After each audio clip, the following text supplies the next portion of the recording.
집단 포인트 잘 하셨나요? 지금까지 우리가 이 구약과 신약 그리고 구약 성경을 완성시키시고 이루신 그 예수님, 어떻게 보면 성경의 구조에 대해서 그리고 십자가의 의미에 대해서 살펴보았다면요, 이제는 다시금 더 산상수훈과 연결을 해서 천국에서 큰 사람과 작은 사람, 그러니까 성화의 차이라고 하는데요, 이 차이가 무엇인지를 우리가 계속해서 말씀을 보려고 합니다. 그래서 우리가 19절에 보면은요, 그러므로 누구든지 이 계명 중에 지극히 작은 것 하나라도 버리고 또 그같이 사람을 가르치는 자는 천국에서 지극히 작다 일컬음을 받을 것이요 라고 기록되어 있어요. 천국에도 차이가 존재합니다. 여러분, 천국에 큰 자와 작은 자가 있다는 말씀이 동의가 되십니까? 대부분 불공평하다고 이야기해요. 제가 군대에서 신앙생활 하다가 교육관님이 계셨는데, 형님들이 목사님이시고 그 믿음의 지배에서 크신 분인데요, 저랑 훈련 나가서 같이 순찰을 돌면서 여러 가지 신앙적인 대화를 나눴어요. 그러면서 그 교육관님이 하신 하나의 의문이 뭐냐, 천국에 큰 자와 작은 자, 많이 받은 자와 적게 받은 자, 그런 것이 존재한다면 그게 정말로 천국이 될 수 있냐는 거죠. 좀 그럴싸하죠. 하지만 거기에는 하나의 여러분 오류가 있어요. 그건 뭐냐면 그거는 불공평의 문제가 아니에요. 차이의 문제라는 거예요. 차이의 문제. 그러니까 천국의 차이가 존재한다. 그것이 공평하다는 거예요. 그러니까 우리가 많이 심은 자는 많이 거두고 적게 심은 자는 적게 거두는 것이 공평한 거지. 많이 심으나 적게 심으나 만약에 그것을 똑같이 거두게 한다면 그건 잘못된 거죠. 그러니까 많이 심은 자, 적게 심은 자의 뭐냐? 차이가 분명히 존재한다는 거예요. 그래서 영적으로도 하나님의 자녀로 영적인 신분은 우리가 동일해요. 하나님의 자녀가 되었기 때문에 구원받는 신분은 동일하지만 하지만 뭐의 차이가 있다는 거예요? 성화의 차이가 있다는 걸 우리가 깨달아야 된다는 거예요. 그래서 성화라는 건 뭐냐면요, 예수님을 닮아가는 거예요. 그러니까 이게 육신의 표현으로 하면은 영적으로 철이 들어가는 것이에요. 성경에 어린아이 같은 믿음이 있고 장성한 자의 믿음이 있다고 기록되었듯이 믿음도 차이가 있잖아요. 교회 안에서도 신앙생활하는 가운데 남을 더 섬기는 자가 있고 더 봉사하는 자가 있는 것처럼 분명한 신앙의 차이, 믿음의 차이가 존재하듯이 믿음의 본질이라는 것 같지만 분량이 다 다르듯이 하나님 앞에도 여러분들 마찬가지라는 거예요. 그래서 오늘 말씀을 비추어 보았을 때 천국에서의 차이는요, 말씀에 대한 순종의 정도에 달려 있다는 거예요. 그러니까 작은 계명까지 순종하는 사람이 큰 사람이라는 거예요. 그럼 여기서 우리가 큰 계명과 작은 계명의 차이는 그럼 뭔지를 알아야 될 거 아니에요. 그게 뭐냐? 우선순위의 문제라는 거예요. 뭐 계명이 다 중요하고 다 중요한 거지. 어떤 거는 뭐 필요 없고 어떤 것은 소홀히 여겨야 할 그런 건 절대 아니고요. 우선순위의 문제. 그래서 마태복음 22장 36절에서 40절에도 그 율법사가 예수님 앞에 나와서 질문하잖아요. 선생님, 율법 중에서 어느 계명이 크니까? 그러니까 예수님이 뭐라고 그러십니까? 예수께서 이르시되 내 마음을 다하고 목숨을 다하고 뜻을 다하여 주 너희 하나님을 사랑하라 하셨으니 이것이 크고 첫째 되는 계명이요 둘째도 그와 같으니 내 이웃을 내 자신같이 사랑하라 하셨으니 이 두 계명이 온 율법과 선지자의 강령이니라. 그러니까 이 말씀의 의미는 뭐예요? 하나님을 사랑하는 것이 이웃을 사랑하는 것보다 더 중요하다는 거예요. 우선순위의 관점에서. 왜 그러냐? 왜 하나님 사랑을 우선순위에 둬야 되느냐? 이웃 사랑은 하나님 사랑에 대한 증거고 열매이기 때문에 그런 거예요. 그러니까 하나님을 사랑하는 사람은 당연히 이웃을, 영혼을 사랑하게 되어 있다는 거예요. 그것이 당연한 영적인 흐름이라는 거예요. 그 말은 내가 이웃에 대한 사랑이 부족하고 적다? 하나님에 대한 사랑이 부족하고 적기 때문에 그런 거예요. 하지만 하나님에 대한 사랑이 더 넓어지고 깊어질수록 이웃에 대한, 영혼에 대한 사랑도 넓어지고 깊어지게 된다는 의미하고 똑같은 거예요. 그러니까 연결되어 있는 거예요. 다만 우선순위의 문제일 뿐이에요. 그래서 성화라는 것은 어떤 감정이나 신앙적인 체험에 달려있는 것이 아니라는 거예요. 내가 어떠한 신앙적인 체험을 많이 했다고 해서 그렇다고 해서 그 사람의 신앙이 뭐 더 성수가 뭐 더 뭐하냐, 절대 그렇지 않아요. 뭐 예를 들어서 내가 방언을 받았고 방언을 잘하는 데서 그 사람의 신앙이 더 성숙하나? 그렇게 말할 수는 없는 거예요. 고린도 교회 같은 경우도 광언을 받았지만 도리어 신앙적으로는 어린아이 같아가지고 교회 안에도 분란과 무질서를 일으켰던 것처럼, 그럼 신앙의 성숙과 미성숙의 차이는 어디에 있는 거예요? 말씀의 순종 여부에 달려있는 거예요. 이게 가장 중요한 거예요. 여기에 천국에서 큰 자와 작은 자로 나누어지게 된다는 거죠.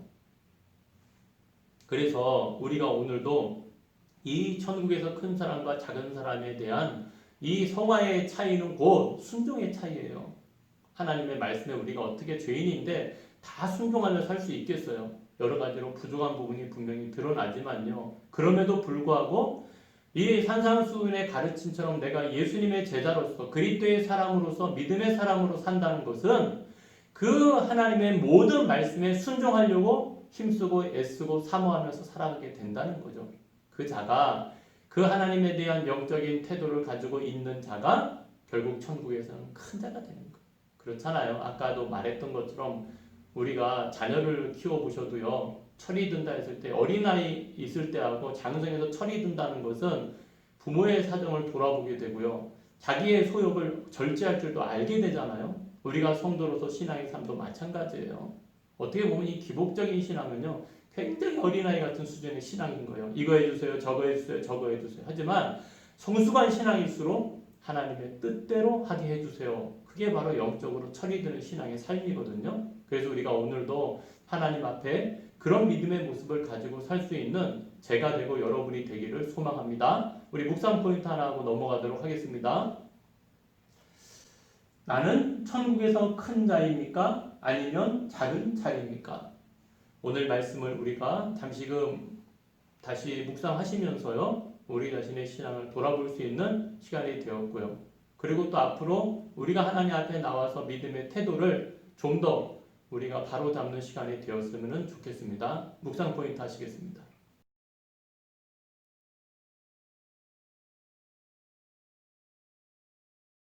묵상 포인트 잘 하셨나요? 계속해서 네 번째는요, 그리스도인의 의, 칭의에 대해서 우리가 잠시 살펴보고자 합니다. 용어로 보면 조금 어렵게 느껴질 수 있지만 내용을 이해하며 따라오시면 충분히 이해가 되시리라 생각이 됩니다. 그래서 우리가 5장 20절에 보면은요, 내가 너희에게 이르노니 너희 의가 서기관과 바리새인보다 더 낫지 못하면 결코 천국에 들어가지 못하리라. 누가 천국에 들어갈 수 있습니까? 이것보다 더 중요한 질문은 없을 겁니다. 그 기준이 여기서는 서기관과 바리새인의 의보다 더 나아야 한다가 기준입니다. 그럼 의라는 것은 무엇일까요? 여기 기록된 것처럼 율법에 순종하는 것, 곧 하나님의 말씀에 순종하는 것을 의라고 말합니다. 곧 의라는 것은 순종으로 해석할 수 있는 거예요. 그래서 의는 순종이구나. 그러니까 서기관과 바리새인들의 의는 서기관과 바리새인들의 순종으로 해석해도 무방하다는 거죠. 그렇다면은 이 서기관과 바리새인들은 어떤 사람들이었을까요? 그 서기관들은 성경을 필사하고 해석하고 가르치는데 한평생을 보낸 사람이고요. 바리새인들은 평생 율법을 실천하는데 철저하게 순종하려고 노력한 사람들이었어요. 그래서 장로들의 유전이라 해가지고 율법을 더 세분화시켜서 그 율법을 지키려고 했던 자들이 바리새인들이었어요. 그래서 만일 천국에 단 두 사람만 갈 수 있다면 한 사람을 서기관이고 다른 한 사람은 바리새인일 것이다 라는 유대의 속담이 있을 정도였습니다. 하지만 예수님은요, 이들의 의를 가지고 천국에 들어갈 수 없다고 합니다. 과연 무슨 문제 때문에 그렇게 예수님은 말씀하셨을까요? 바로 이 서기관과 바리새인들의 문제는요, 첫 번째는 외형적인 율법 준수였어요. 그러니까 마음은 옳지 않아도 행동으로 옮기지 않으면 죄라고 여기지 않았다는 거예요. 하지만 하나님은요, 마음의 의, 곧 중심을 보시는 하나님이시라는 거예요. 그래서 예수님께서도요, 마태복음 23장 25절에도 기록되어 있는 것처럼 화 있을진저 외식하는 서기관들과 바리새인들이요, 장과 대접의 것은 깨끗이 하되 그 안에는 탐욕과 방탕으로 가득하게 하는도다. 그리고 계속해서 26절에요, 눈먼 바리새인이여 너는 먼저 안을 깨끗이 하라. 그리하면 겉도 깨끗하리라 라고 말씀하셨어요. 그러니까 바리새인과 서기관들의 의를 넘어서는 의가 뭐예요? 마음의 의라는 거예요. 그래서 마음의 동기가 올바르지 않는 의는 결코 천국에 들어갈 수 없는 불량품 같은 의라는 의미가 된다는 거죠. 그리고 두 번째로요, 이 바리새인과 서기관들의 의가 잘못된 것은요, 의의 동기가 잘못되어 있다는 거예요.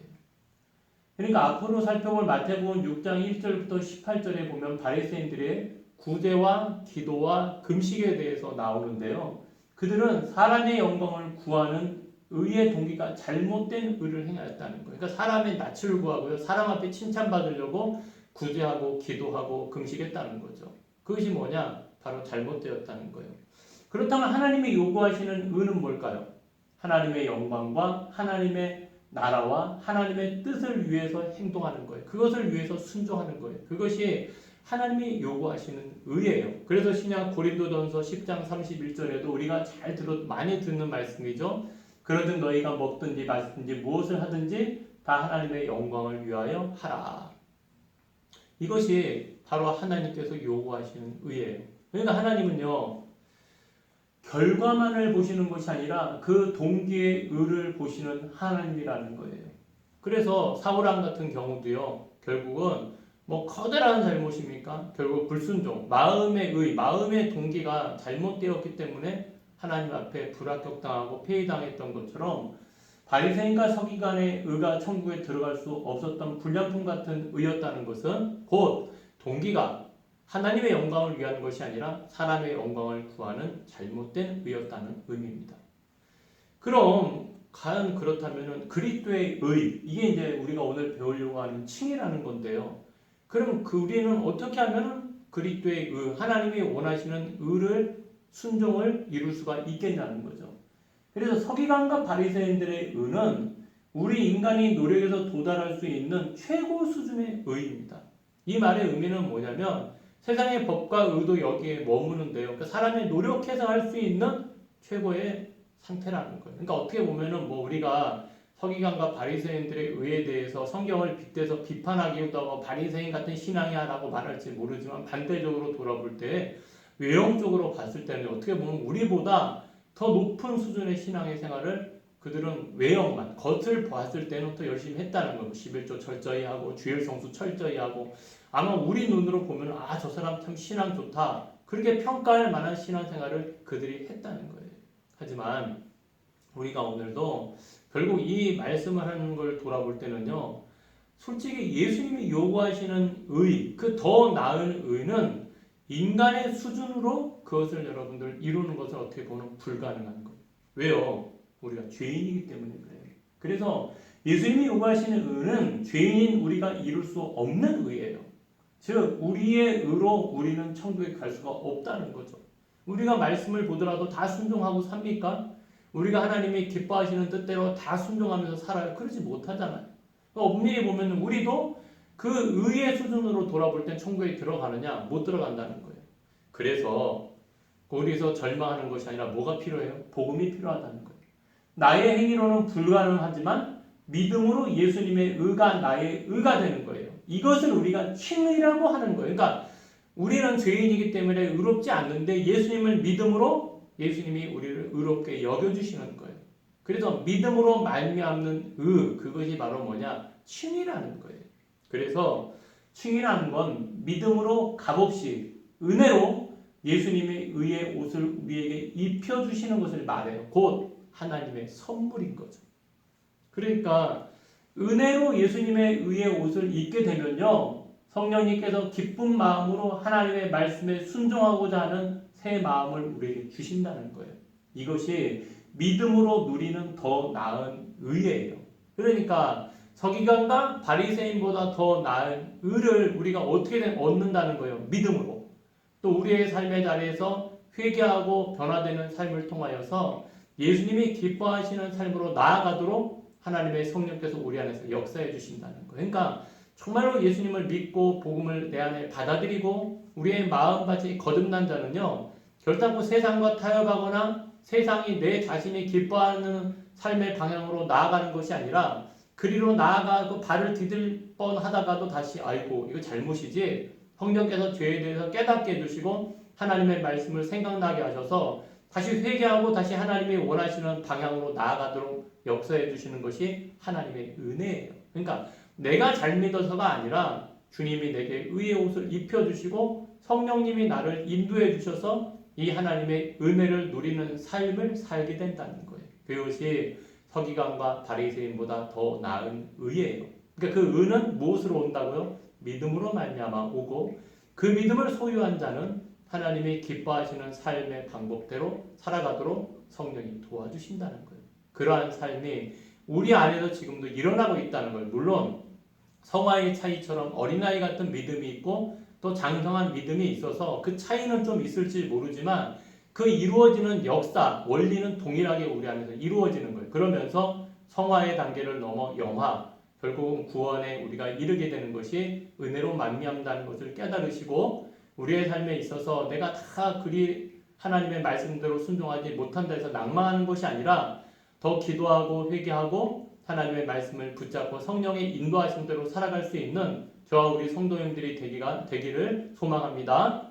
우리 묵상 포인트 하고 넘어가도록 하겠습니다. 나는 누구의 의를 가지고 사람들 앞에서 살아가고 있습니까? 그리고 하나 더 한번 해볼까요? 나는 천국에 들어가기에 합당한 의를 소유하고 있습니까? 오늘 전체적으로 그리스도의 의에 대해서 우리가 이해하기 위해서 율법에 대해서 또 구약과 신약의 관계, 예수님의 십자가, 더 나아가서는 은혜로 믿음으로 우리에게 주시는 의까지 연결해서 말씀을 살펴보았는데요. 다시금 우리가 말씀을 묵상하면서 이것을 우리의 것으로 삼아서 정말로 하나님의 나라의 분명한 소망을 가지고 나의 의가 아니라 그리스도의 의를 의지하며 살아갈 수 있는 그런 성도님들이 되셨으면 좋겠습니다. 긴 시간 동안 수고하셨고요. 다음 주에 뵙도록 하겠습니다. 한 주간도 말씀으로 믿음으로 승리하는 삶을 사시기를 축원합니다. 감사드립니다.